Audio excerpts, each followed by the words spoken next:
සුසන්තා චන්ද්‍රමාලි කියන නමින්ම අපට මතක් වන්නේ ඉතාමත් සුන්දර සිනහාවකින් මුහුණ සරසාගත් අහිංසක චරිතයක්. පුංචි තිරයේ පමණක් නොව සිනමාවේදීත් දක්නට ලැබුණු ඇය සැබෑ ජීවිතයේදීත් අහිංසකාවියක්ම බවට පත්ව සිටියා.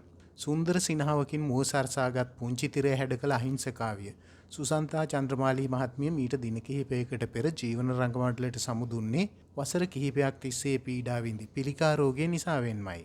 ඇය අපාත්‍රින් සමුගෙන මේ වන විට සතියක පමණ කාලයක් ගත වී තිබෙනවා.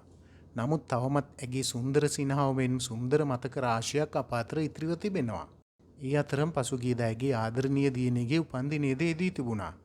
නමුත් තවමත් පණමින් ආදරය කළ තම මෑණියන්ගේ මතක අනුස්මරණය කරමින් ඇය අම්මා නමින් තම සමාජ මාධ්‍ය ගිණුමෙන් තමා කුඩා කල සිටම ලබාගත් ඡායාරූප රාශියක් එක් කර තිබුණු දක්නට ලැබුණා.